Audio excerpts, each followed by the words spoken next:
ഈ വർഷത്തെ FIFA the best പുരസ്കാരം ബ്രസീലിയൻ താരം വിനീഷ്യസ് ജൂനിയർ സ്വന്തമാക്കി. ദോഹയിൽ നടന്ന ചടങ്ങിൽ ഫിഫ പ്രസിഡന്റ് ജിയോനി ഇൻഫാന്റിയോയാണ് വിനീഷ്യസിന് പുരസ്കാരം സമ്മാനിച്ചത്.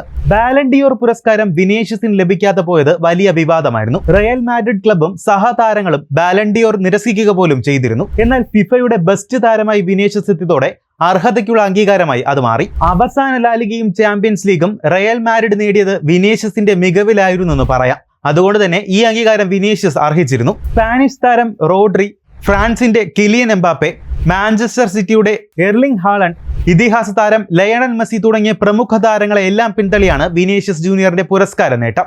ഈ നേട്ടത്തിലെത്തുന്ന 6ാമത്തെ ബ്രസീലിയൻ താരമാണ് Vinicius. Romario, Ronaldo, Rivaldo, Ronaldinho, കക്ക എന്നിവരാണ് വിനീഷ്യസിന് മുമ്പ് ഈ നേട്ടത്തിലെത്തിയ ബ്രസീലിയൻ താരങ്ങൾ. 2007 ശേഷം ഈ നേട്ടത്തിലെത്തുന്ന ആദ്യ ബ്രസീൽ താരമായി വിനീഷ്യസ് മാറി. നെയ്മറിന് പോലും സാധിക്കാത്ത നേട്ടമാണ് വിനീഷ്യസ് നേടിയത്.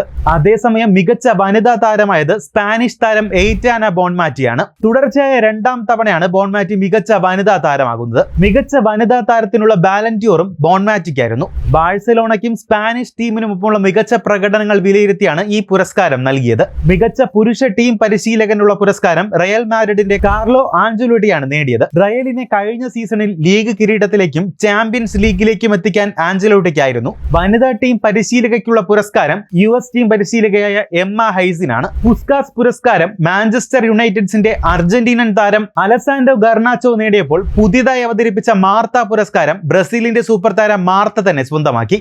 മികച്ച ഗോൾ കീപ്പറായി അർജന്റീനയുടെ എമിലിയാനോ മാർട്ടിനസ് മാറിയപ്പോൾ മികച്ച വനിതാ ഗോൾ കീപ്പർക്കുള്ള പുരസ്കാരം അമേരിക്കയുടെ അലീന നെഹർ നേടി. ഫെയർ പ്ലേ അവാർഡ് ബ്രസീലിന്റെ തിയാഗോ മയ നേടിയെടുത്തപ്പോൾ ഫാൻ പുരസ്കാരത്തിന് ബ്രസീലിന്റെ ഗില്ലർമ ഗ്രാൻഡ മൗറയും അർഹയായി. കൂടുതൽ വാർത്തകൾക്കും വിശേഷങ്ങൾക്കും ഞങ്ങളുടെ channel like, share and subscribe ചെയ്യുക. ഞങ്ങളുടെ വീഡിയോകൾ ഉടനടി ലഭ്യമാകുന്നതിന് സബ്സ്ക്രൈബ് ബട്ടണിലെ ഓൾ ഐക്കൺ എനാബിൾ ചെയ്യാനും മറക്കരുത്.